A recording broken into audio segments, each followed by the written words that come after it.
Hello and welcome to Wrestling and Everything Coast to Coast. This week we have a full house, yes, of craziness with Evan Ginzburg, Jonathan Schwartz, Benny Scala, and Dan Sebastiano from Dan and Benny in the Ring. Welcome, guys, and a lot of topics to talk about tonight. So, we have a great, interesting grab bag of things to talk about. Anything that's really pressing on your guys' thoughts, including some football stuff. If you're a Niner fan, obviously 3-0 is fantastic, and I don't know about the rest of your teams, but I think Jonathan's also an Ersatz 49er fan, given his Toronto. You're not going to enter in any of the Wildcats. No, I was adopted by Joe Montana as a child. There you go. And you can see the family resemblance. Actually, you look more like Steve Young than you look like Joe Montana. But maybe that's the lawyer thing. I have nothing to talk about. The Yankees are in 4th place, and the Jets are 1 and 2. And Dan? Well, the Redskins were doing fine until about 1:30. So still the Redskins to you. 2-1. though. Dallas lost today. Yeah, I saw. Oh, that's always a good day. And Evan from. I only watched football during the Super Bowl halftime show, and they announced Usher, who I could take or leave, so I'm not really qualified. But I just want to mention one thing that I did see. I saw the movie Cassandro about the Exotico, and a tremendous film. Oh, my God. I'm jaded. I'm a movie buff, and just tremendous and really moving, heartfelt, and the director was smart enough where much of it is not about wrestling. It's about his personal life and, a father who deserted him because he was gay, and just a mother who was very devoted to him, a relationship with a closeted married guy. Tremendous film. I really recommend it. You don't have to be a wrestling fan to appreciate it, much like if you watch the first Rocky movie, you don't have to be a boxing fan to appreciate it, because it's a really heartfelt, well done, tremendously acted film. Absolutely. Where does it fit, like with Peanut Butter Falcon? Much like Peanut Butter Falcon, it's a great film that obviously is connected to wrestling, but also from the heart, and you don't have to be a wrestling fan to appreciate it. People should have embraced that film, I think, because there wasn't a lot of wrestling in it. Mick Foley's in it and other, legendary wrestlers, and Peanut Butter Falcon's great too. People should check it out. Okay, but you say it's one of those human movies that you just have to be a human to want to watch it as opposed to a wrestling fan. Somebody's girlfriend or whatnot who has no interest in wrestling would enjoy this film. It's really powerful and moving, and they use some poetic license. I wrote a piece on Cassandro for Pro Wrestling Stories, and it's not all historically accurate or whatnot, but what is? WWE documentaries certainly aren't. So, just enjoy it for what it is. And honestly, you could count the great wrestling movies on maybe 2 hands, and this is one of them. Well, you've made 2 of them. Oh, you've made 2 of them in 350 days, and The Wrestler. Those are. Well, technically, I didn't make them. I was part of a team, but I appreciate that. Thank you. We give you credit around here, these parties. Yeah. In fact, that's a good question for the entire table. If you haven't seen Cassandra, then what is your favorite wrestling movie? Jonathan. So I don't know if it counts because wrestling is entirely ancillary to the plot, but I'm going to go with the first 5 minutes of Highlander. Highlander. Wow. In my view, it is the all-time best inclusion of pro wrestling in a movie that's absolutely not about wrestling, but winds up influencing an awful lot of 1980s wrestling. You've got that really Killer Queen soundtrack that's blaring through the beginning of the movie. You're intercutting a fabulous Freebirds match that was actually supposed to be taking place in Madison Square Garden. In reality, it was taking place in a much smaller venue versus Jim Brunzell and one of the Anoa'i brothers, and I think Brad Ringens, or it could be Steve Olsanowski, one of those guys. And it's intercut with the Highlander basically getting into a life and death battle in the parking lot. And it just kind of sets the tone for that whole movie.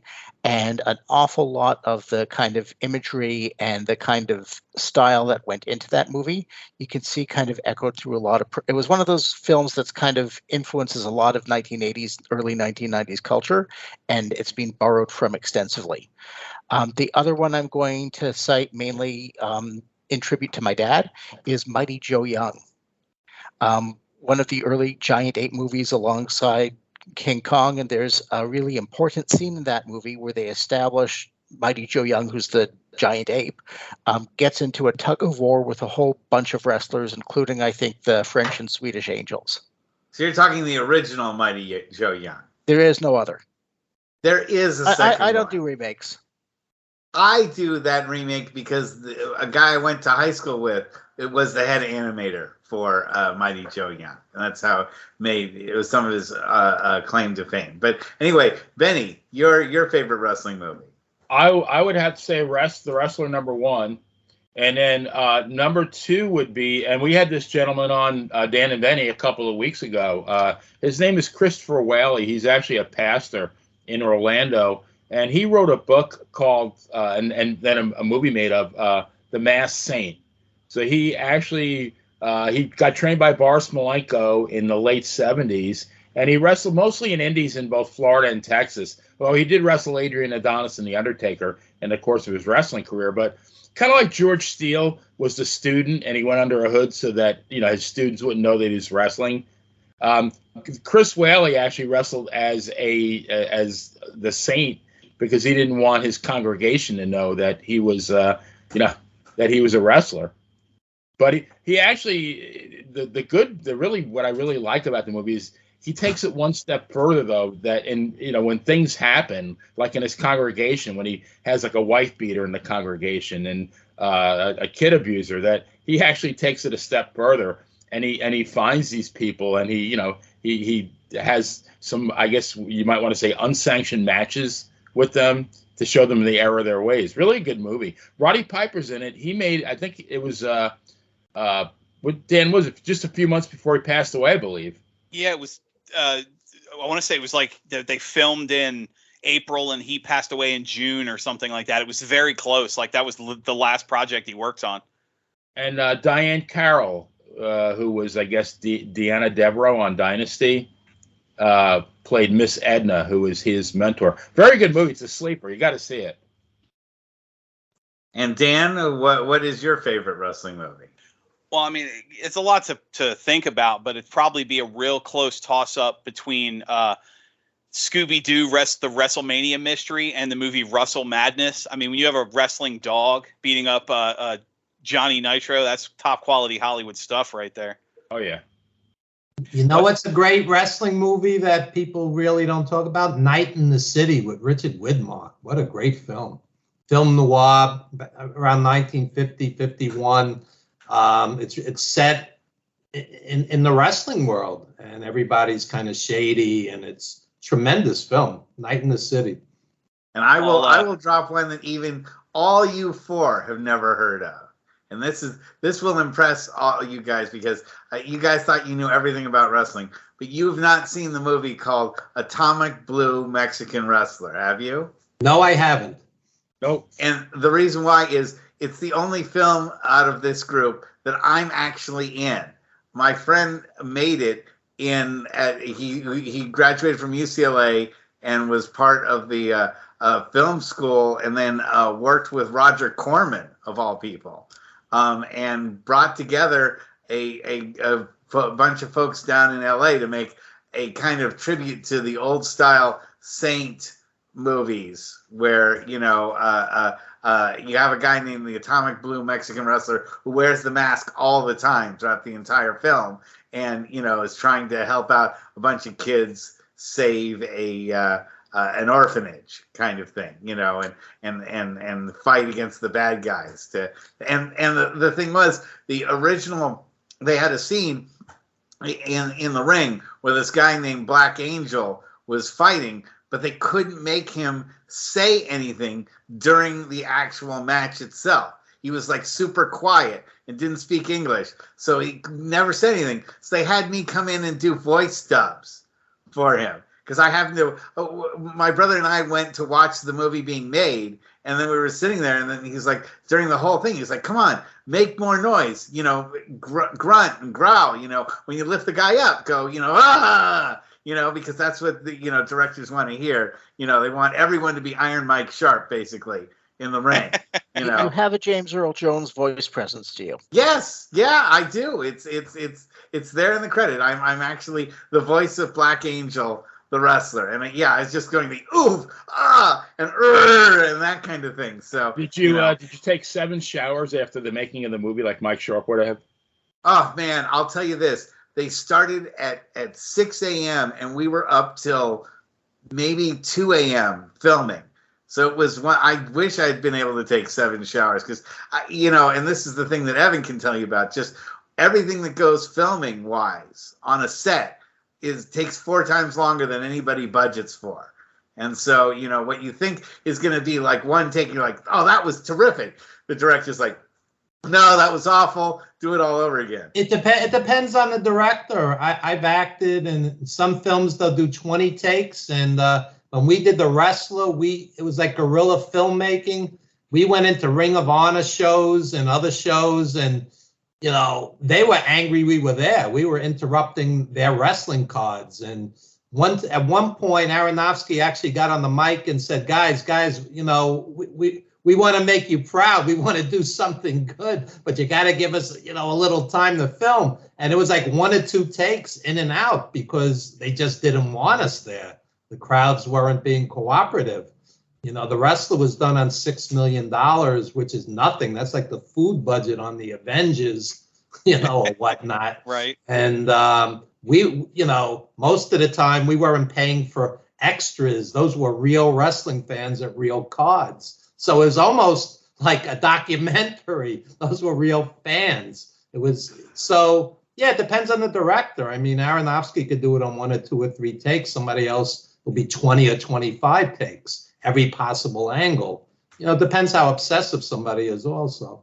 Well, this was my friend's first chance at being a director, so he was like just totally overwhelmed by, the whole scenario. And there's just so many things that you have to get into place, and so many people you have to get in their positions and do their jobs right, and people show up late, and people don't show up at all, and everything is costing you in the big Hollywood area is like $1 million a second, basically. Wow. You could shoot a low budget indie film on about $1,500 a day with a small crew, if you know what you're doing. But big budget Hollywood film like Black Adam or whatnot, you're spending hundreds of millions of dollars. It's and it's not necessarily going to be good. Whereas you could spend next to nothing on a low budget indie and make a quality film. I tell people all the time, the best movie I've seen this century, 23 years, is Wendy and Lucy by Kelly Reichardt.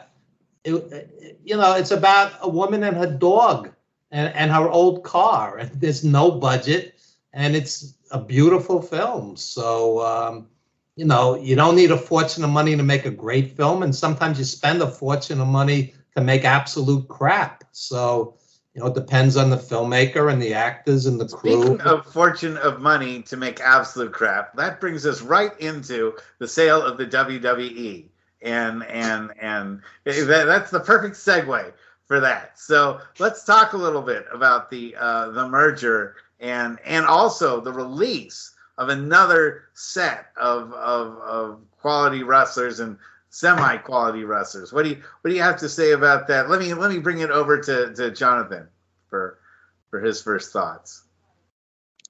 Well, I think that a lot of ink has been spilled about the merger between WWE and Ultimate Fighting Championships under the banner now of TKO.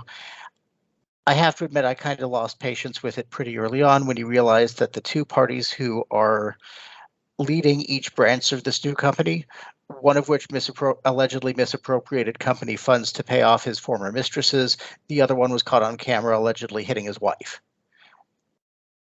I think you kind of start from there, and when it comes to any kind of corporate citizenship or good conduct, I think that's kind of already out the window. Hey, at least they're not the Saudis. At least they're not the Saudis. Who knows when they're heading there next? Actually, that was one reason that Mansour, who was among the parties who was released, basically disappeared from television a long time ago because pursuant to his contract, which was signed under the auspices of the Saudi government, he was not allowed to lose. So they couldn't really put him in any role where he stood to take a pin, which basically hampered his chances to keep his job or advance past a point. Beyond that, it's tempting to be, I certainly feel sorry for anybody who loses their job. I've certainly been there. I imagine all of us have been at some point. I don't necessarily see this as the worst thing in the world for a lot of the talent involved. Many of them weren't really being used constructively, and it's a business. And if one isn't contributing to the bottom line, they're past the point there just isn't a place. Would it have been nice for WWE Creative, with all of the resources that they have, to find some use for everybody? Yes, but in reality, that's never been the case for pro wrestling. It's always kind of run on a short list of rep players who seem to stick around forever, and everybody else just kind of cycles in and out. I mean, we had Paul Orndorff's son on a couple of weeks ago, and Paul, basically, his run with WWE lasted 4 years. And that's starting main event of the first WrestleMania, first match of the second, and by the third, he was left off the card entirely. And this is a certifiable first ballot Hall of Famer. So if you look at the list, there's a combination of people who you never really think had much of a chance to advance, guys like Rick Boogs or Riddick Moss or Emma, who were kind of hired mainly for depth purposes, but never really used. People who kind of hurt their own chances, like Top Dollar with his pretty abysmal in-ring performances, or Matt Riddle with his terribly abysmal out-of-ring performances. And then you've got people, for example, like Dolph Ziggler or Shelton Benjamin, or Mace, who I thought was money to be made, and they just never found a good role for him. At one time, Dolph Ziggler was one of the biggest earners in the entire WWE. But so I think what's interesting about those kind of higher profile names, and really with a lot of them, is there seems to be a pattern with guys who wind up working with WWE or really any big federation. I guess you'd count AEW in that too. Obviously, you work really hard to get there. It's the dream of your life. You get there, you succeed to whatever level. And by the time you're shown the door, a lot of them seem really grateful to leave. Dolph Ziggler was supposed to be trying to get out of his contract for 2 years, and they kept him on. But he was ready to go. Mustafa Ali, who was one of the first to be announced to leave, actually got on Twitter and publicly asked for his release over a year ago. So again, while it's certainly, I wouldn't wish job loss on anybody, especially in this economy. One, I think that a lot of them pretty much were ready to go on their own. There's reports coming out that a number of the talent had actually asked for their release at various times before they were let go. And the other thing is, thank goodness that we're not in that kind of post-WCW and ECW closure miasma, where WWE was really the only game in town in the U.S., much less Canada or anywhere else. Well, now, that brings up tons of options. Yeah. AEW's certainly probably the next biggest. Impact Wrestling is still hanging around and probably putting on more quality shows than either WWE or AEW, if anybody bothers to watch.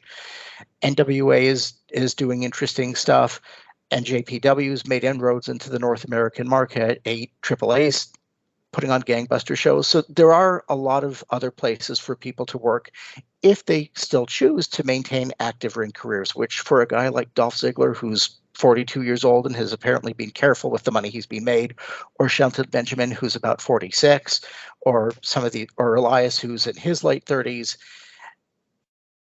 Maybe it's time for them to do something else, and maybe they're glad for the opportunity. Well, that's what I was don't going see to it as bring a up dead loss, to be honest. That's what I was going to bring up to Benny, and that is, now that you have this mass exodus, who do you think the AEW is going to pick up, and do you think they have room to squeeze in, another 20 extra wrestlers? I can't see them picking up anybody. I guess, and Jonathan did a great job breaking it all down. I guess my whole thing is, like, I heard the names, and some of them, like an Emma or a Boogs or, Madcap Moss, or and of course Matt Riddle, who, dug his own grave. You kind of expected those, but, like, you can't, you mean to tell me that creative couldn't figure something out for Ziggler or Elias? Or, why couldn't, when I think of Shelton Benjamin, I think, man, the first thing I thought of was, what a great coach he would be in NXT. And I felt like they kind of owed him that. Like, you have nothing for these people? Yeah. And Dan, where do you think some of these guys may wind up? I think, I know it's cliche at this point. I think the best option, or I should say the safest bet, is Dolph Ziggler ending up in AEW. His brother works there. His brother's been pitching for a while now on various social media platforms about how great it would be for them two to work together. And with the fact that they have, just this, we're recording on a Sunday, just this Friday, the Elite won the Ring of Honor trios titles. So you've got Ring of Honor, AEW. There's 4 different tag team titles that get defended on AEW television. So having another tag team isn't exactly going to hurt anybody.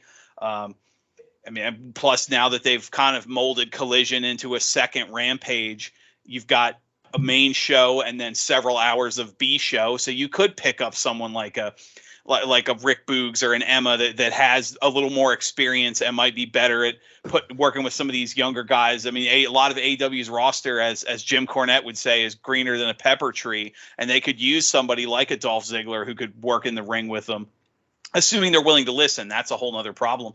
But I think it's telling, the old expression, new boss, same as the old boss, that these releases came out just last week. They laid off something like 100 corporate workers, various executives and people like that.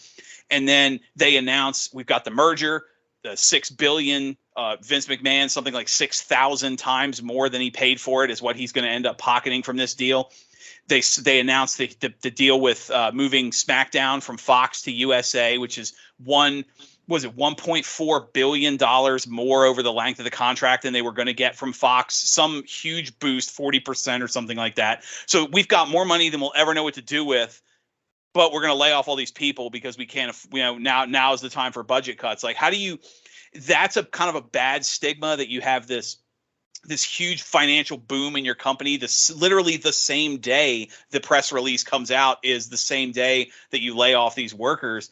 But I think it's hard too, because like you were saying, when I see someone like Elias had he legitimately had a #1 iTunes record. He main evented pay-per-views. He was top 3 merch sellers for a little while. You had this mega star of your company. All you needed to do was just maybe get out of your own way, because obviously Elias is never going to main event WrestleMania when Roman Reigns and all them are still on the roster. But you telling me you went from this guy that was one of the biggest stars in your company to, well, you got hurt and we haven't decided, you're now your own twin brother. Like, that's, or like you said, like Jonathan said with Mace, you had some of this talent that was just, you could have printed money if you'd known what to do with it. And I have no faith, given AEW's recent fallings, I have no faith that they'll be able to turn any of these people into big stars.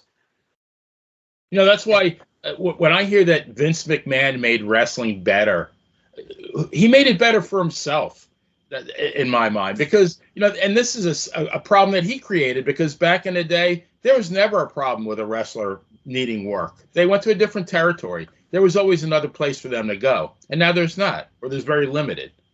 Well, I think too, if I may, probably the best example in recent memory, I just watched him at a show, about a month or two ago here in Virginia. was the former Zack Ryder. When he was released, he became, the self-professed Matt Cardona. He calls himself the indie god. He was the first one who came out and told these guys, like, hey, you don't have to go to AEW or, the NWA or any of these major promotions. You can make a living, a good, I mean, he makes more money now and has a bigger fame, whatever you want to call that, popularity bubble now on working the indies because he's such a good self-promoter. Some of these guys might be able to make themselves kind of like Cody did or like Matt Cardona did, who I'm sure would be welcome back to any major promotion that would want him. Go make a name for yourself. Show the world like, hey, WWE dropped the ball with me, and force somebody to give you more money because you've now proven that you are a necessary commodity. The ball's really in their court, and I hope some of them succeed. And yet, with all the misgivings, and this goes back to Evan, fanboys still just kiss the ground that Vince walks on. With all the we should all make so many mistakes and wind up, several $1 billion more. And how come none of this ever reflects negatively on Vince himself? Even though people like ourselves have a problem, but there's so many fanboys, and you're no stranger to that, Evan. That worship the ground he walks on. Yeah, let me chime in briefly. Last week, Triple H took a $5 million bonus. Killer Khan over there took, I believe, a $15 million bonus. Then they disgracefully laid off over 100 devoted, long-time workers without even so much as looking them in the eye. Sit home while we mass lay you off after we pocket billions. How disgraceful. And people defend these guys. Defend them. I love Vince. Vince is my hero. WWE is my religion. Triple H is a genius. Blah, blah, blah. These guys are ruthless corporate vultures. How do you not look a human being in the eye? Thank you for 10 years or whatnot of service for us. Sit home while we mass lay you off. It's disgusting. It's absolutely disgusting. And let me just add one other point. The ironically named creative to let go of all this great talent, a team of creative who cannot find the right gimmick for these guys, and women. I mean, isn't that their job? Lay those guys off if you can't find the right role, the right gimmick, the right whatever for dozens of quality wrestlers who are great enough to be hired by the number one company in the world. There's something wrong right there, So what can I say? I mean, to me, I find it amazing when people get angry at fans or journalists or whatnot for saying things like this. It's like you kicked their granny by saying WWE is disgraceful. Oh, they all do it. No, they don't all do it. Even UFC didn't do it. UFC didn't lay off over 100 people with this merger. WWE did. So hang on. Just to make clear, I am absolutely not being any kind of, to use one of Evan's favorite terms, corporate apologist here. Not at all. But what I will say is that the practice of gutting certain departments following a merger is common. That's corporate America. That's certainly corporate Canada here. There's any number of cases where one company has acquired or merged with another, and invariably within a matter of days, the bloodletting begins. And it's often going to be the kinds of departments that did get liquidated when WWE was acquired. And let's be clear that it was framed as a merger, but WWE was the junior partner in this, which means that Ari Emanuel's Endeavor, UFC, they have pride of place, so they're going to keep their people. And the unfortunate corporate reality of it is that it was going to be the WWE folks who got the axe all along. And it's very typical, especially in this economic climate, especially where it's going to be the IT folks who get hit. It's going to be the marketing folks who take the brunt of it. It's going to be the back of house kind of advertising people, the live event folks, it's awful. But as bad as it is in this case, and as close as we're following it because we are all wrestling fans here, it happens every day across multiple industries. I've been through it. Any number of my friends have, and it absolutely sucks. In no way does this take away from that fact. If you look at LinkedIn, WWE's the people who survived the purge and people who are friends are already kind of stumping for their friends to find new work as well. When I was 3 years old, my mother taught me 2 wrongs don't make a right. You call these people into an office. You look them in the eye. Thank you so much for your 5, 10, 15, 20 years of service. You don't mass lay them off, these dirt bags, these dirtbag corporate vultures.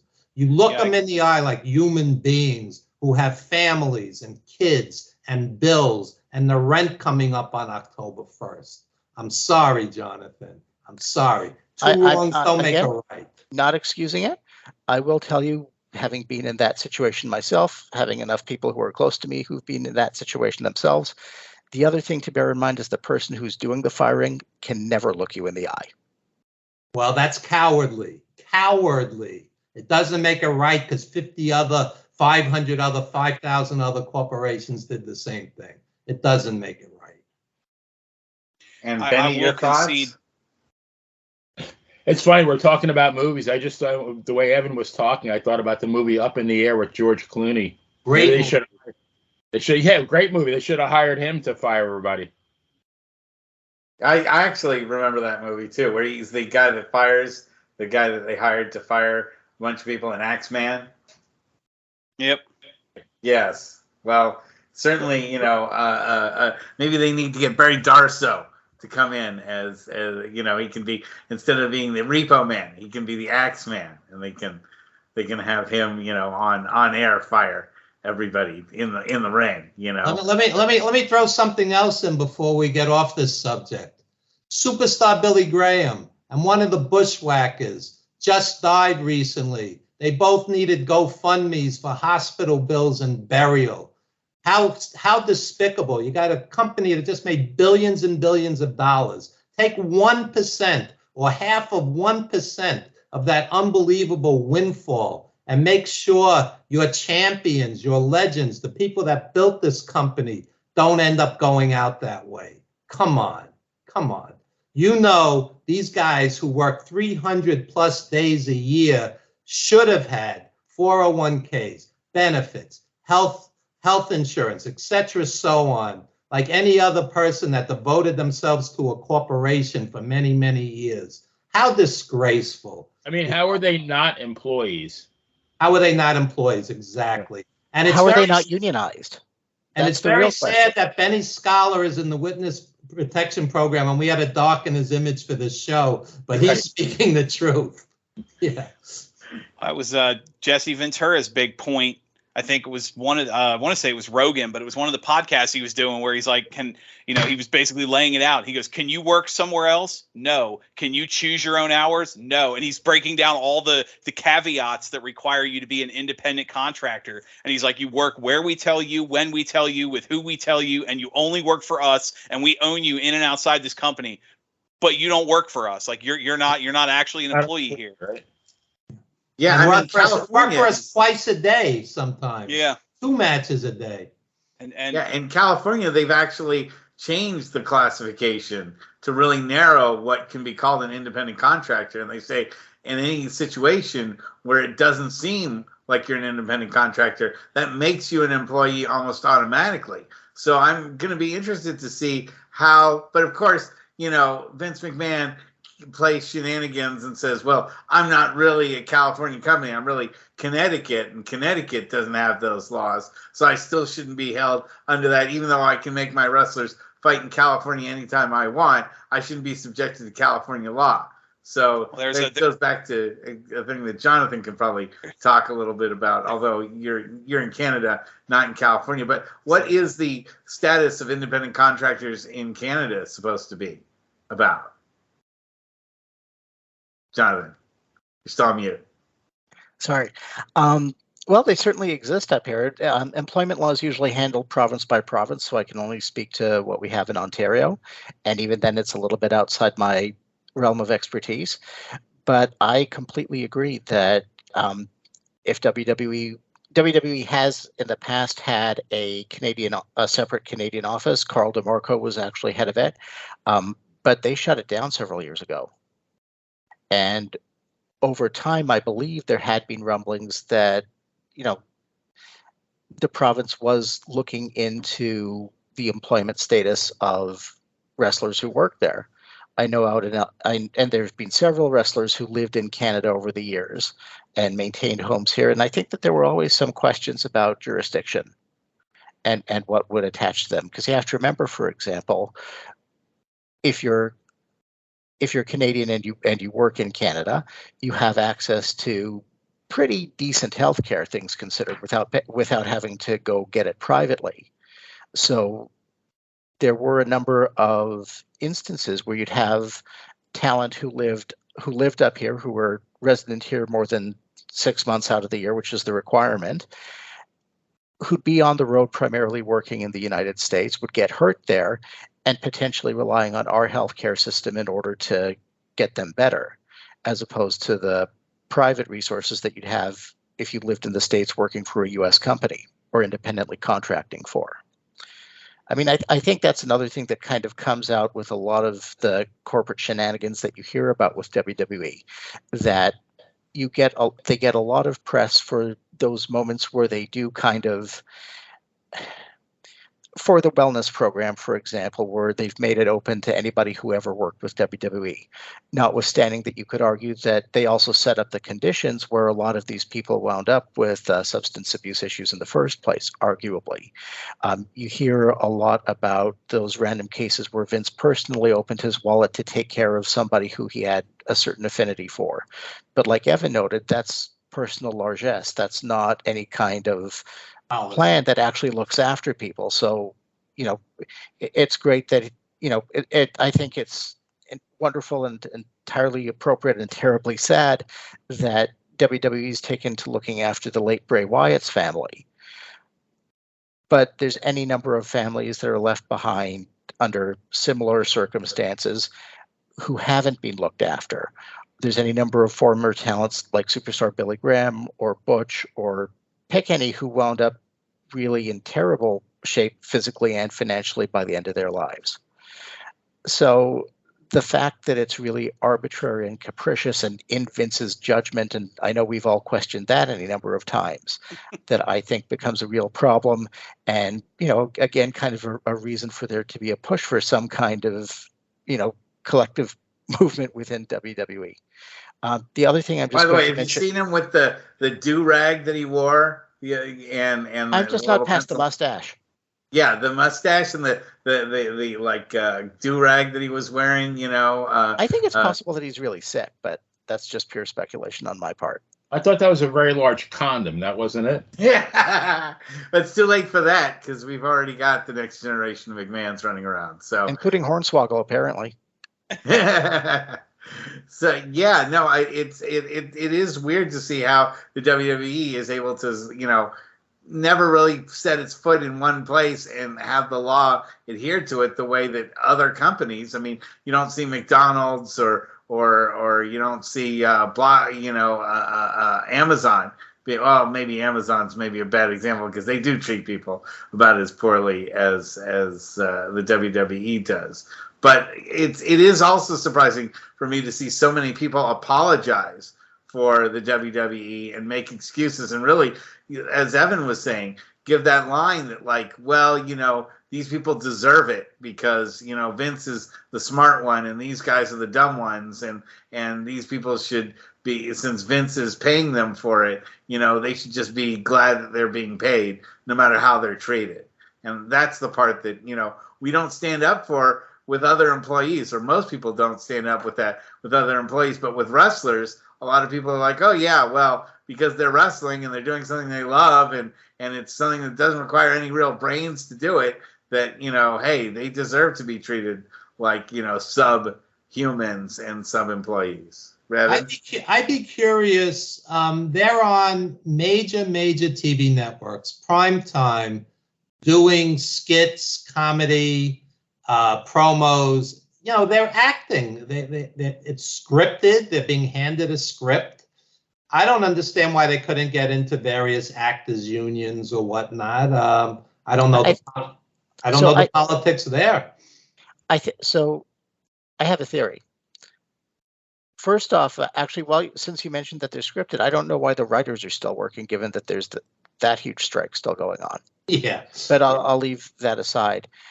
So the two parts that I always question about it are, first off, I think WWE's worked hard to get the top guys into TV and movie roles, in part because it does kind of separate them out. So if you have Steve Austin on Nash Bridges, or you have The Rock doing the Scorpion King, or you have Roman Reigns in a Fast and Furious movie, and the list goes on, but it's always the guys who are at the top of the card who, if they were to agitate for it, might actually be able to move the needle from a labor perspective. Maybe. I tend to think it would be more the mid card, because the show can't go on without those guys either. Even guys like John Moxley got into movies. WWE had their own movie studio that actually employed some legitimate actors in projects too. But I think that in some respects they're trying to end run that process by getting it. I mean, the requirements for SAG-AFTRA membership are pretty low. It's only 1 or 2 movies that you need in order to get a card, and then it's a relatively low membership fee thereafter. The other thing that I kind of wonder is maybe the unions are hesitant to take them on, because one of the benefits of union membership is ultimately health insurance. And if you go back even a couple of years, there was that time when Lloyd's of London used to insure wrestlers. They've since stopped doing it because they were deluged by claims for mysterious back injuries, where the wrestler would take time off, be off for 3 or 4 years till the policy was paid out, and then magically recover and go back to work. That's not saying that the injuries weren't legitimate, but when you had guys like Rick Rude or Kurt Hennig or Road Warrior Animal, who wound up taking years away from the ring to cash in these policies and then come right back, Lloyd's ultimately stopped insuring wrestlers because of these cases, that it raised enough suspicion that they just got out of the pool. Kurt had a legit. And I wonder if that's not part of the union's hesitance, because you'd think that would be a place that they'd want to go. Evan, what did you say? Kurt had a legitimate injury. That's when he lost to Bret Hart. I believe it was at SummerSlam. So, he did have a bad back injury. Whether he milked it longer or not, I have no idea, but it was legit. And of course, none of this, includes, as we were talking about recently, the WWE announced some of its latest ticket prices, where they're looking for like $5,000 for ringside seats. AEW is not far behind. You were saying to me, Evan, the Dos Trios belt that they're selling at $5,000, at $4,999, because $5,000 would be too greedy, Right. Yeah. I was at Grand Slam Wednesday live at Arthur Ashe Stadium in Queens. I live very close to there. And it was interesting.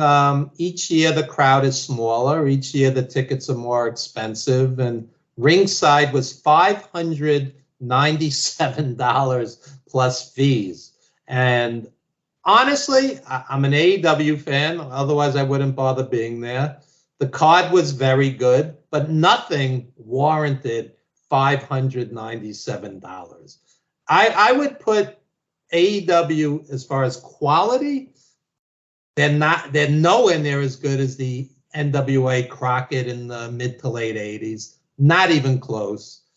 Ring of Honor during the Nigel McGuinness era, circa 2008 or so. Then nothing on that show touched a Bryan Danielson versus Nigel McGuinness, plus the tremendous undercards Ring of Honor always had in New York.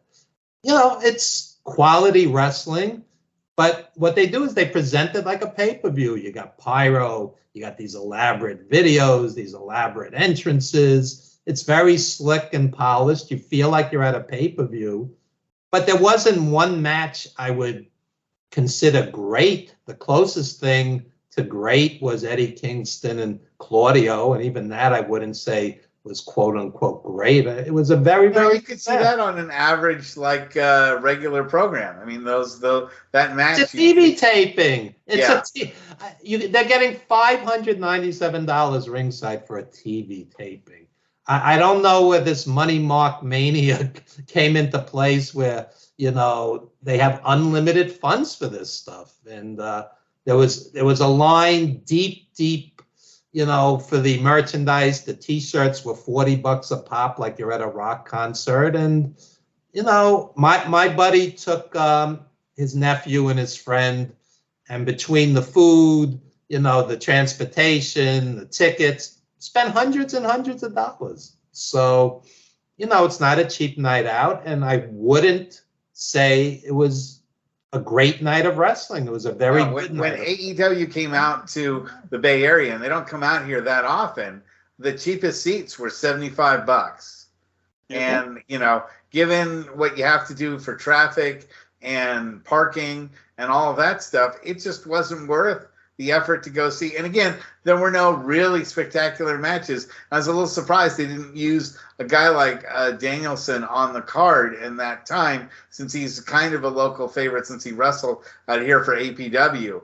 But, they didn't really. It also seems like the cards for AEW are almost randomly put together. As you've noted sometimes, like stuff that you would see later in the card on a lot of other booked shows are right in the middle, or they're curtain jerking. You have guys like Danielson sometimes wrestling earlier, or in a match that's just filled with commercials, and they don't make a priority of it. And that's another thing too, is the AEW and the WWE with their commercial interruptions, or the commercials within matches, and shrinking the match and then putting the commercial big and the match as a tiny little thumbnail-sized, monitor on your screen it's just so unfortunate, because it really kills any kind of attention that you can pay to a storyline being told in the ring, and that's really awful. Benny, before we lose you here, do you have any thoughts on? You're talking to a guy who in 1970 went to see a game at Yankee doubleheader, actually, at Yankee Stadium, sat in the bleachers and paid 75 cents. And now one of you guys can correct me. I believe the first Super Bowl in '67, I think the top ticket price was like $15. So even like what would that be after inflation? Maybe $150. This stuff is just way out of control. It's crazy.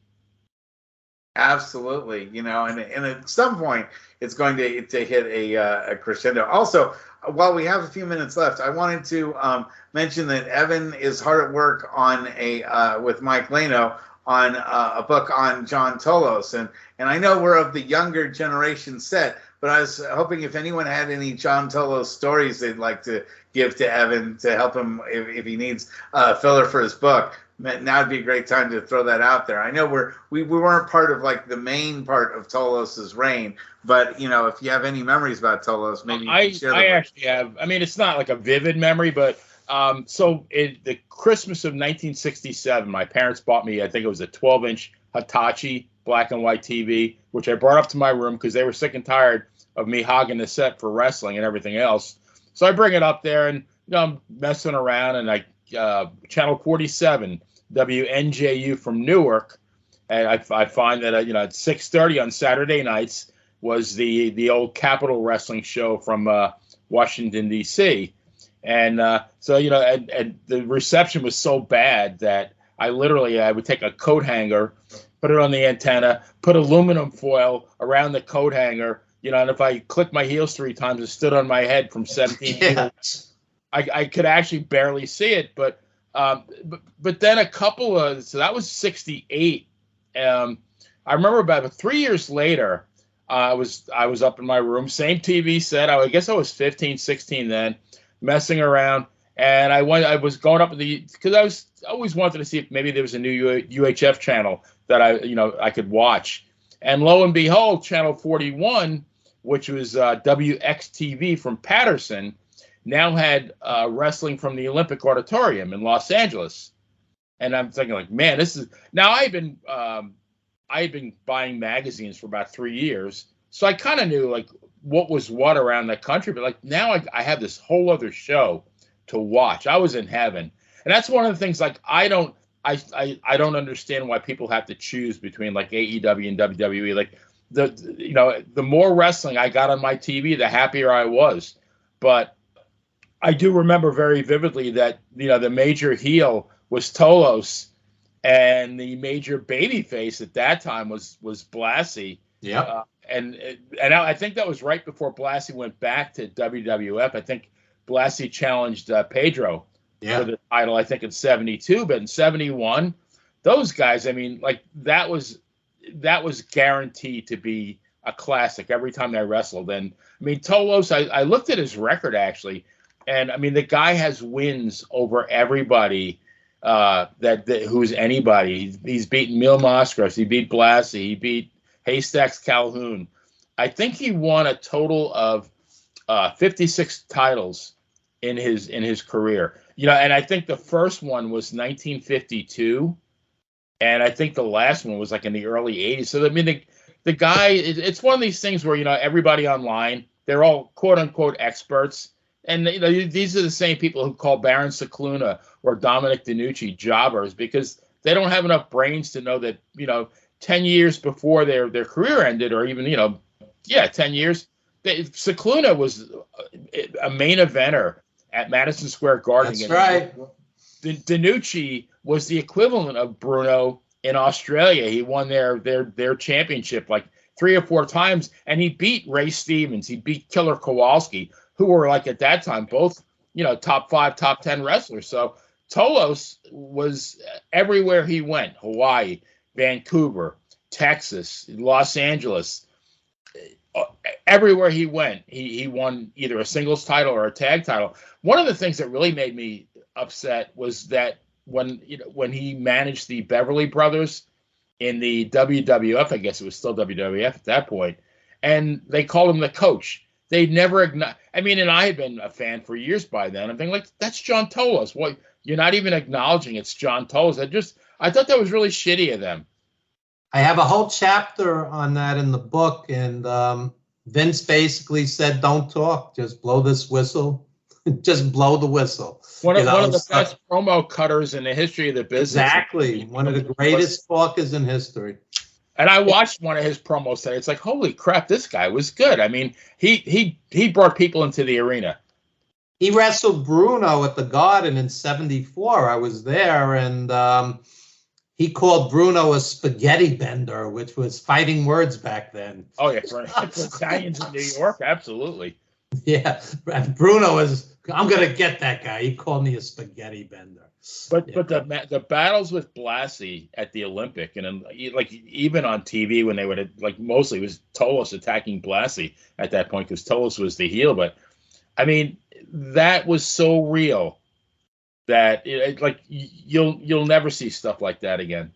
They actually put Blassie into a hospital for a day or so. They admitted him just to make the angle, seem more realistic. And newspapers reported it in the LA area. It was a different time, This is what a lot of the young fans don't understand. It was a blue-collar, mostly mark audience. And you sat there and you believed. And eventually you get smartened up, of course. But a lot of those fans, every time you kicked Bruno or Pedro or Strongbow, we felt it. We thought it was real. And it was a different era. And, so when they say, oh, these guys just punched and kicked, they didn't really understand that they walked down the aisle in a pair of tights, no pyro, no entrance music, and the building shook from sheer charisma. Bruno was like a half god to us. The night he lost to Ivan, I wasn't there, but I read 50 times. People sat there silent and they cried. And Bruno Bruno thought he had hearing damage because the place just went silent, like they were mourning. People don't grasp this. It was a very different time. I'm sitting there with my father, who is a World War II veteran, and there's Waldo von Erich and Baron von Raschke, and it's like they hated these guys. It wasn't like the Miz doing shtick today, where people laugh along with it. Evan, to along your point, yes, at some point we did get smartened up, but like even after we were smartened up, so like in 1980, so I'm 25. When Larry Zbyszko turned on Bruno, it was very emotional, even though like I knew that, it was scripted, but like I still felt the same things I felt before. So it never really leaves you when you feel that way. Well, you watch a movie today, it's just acting and you get emotionally involved. It's suspension of disbelief. But when it's done right. When it's done right, which is not all that frequent these days, but on occasion when it's done right, wrestling is a great art, which is why we're still involved in it and passionate about it and get angry when it's not done right. Or we've devoted 50 years to this, some of us on this panel. So all right, so we're almost out of time today, and you guys have been really fantastic co-hosts here tonight. Let's go down promotional avenue here, and why don't we start with Jonathan here? Why don't you give a plug for what's coming up with your articles in Slam? Sure. So I write a biweekly column for slamwrestling.ca. It's called Wrestler's Court with Jonathan Schwartz. I basically look at whatever is going on in wrestling, either currently or anything else that kind of captures my attention. My next column that's going to come out sometime this week actually looks at the recent WWE layoffs.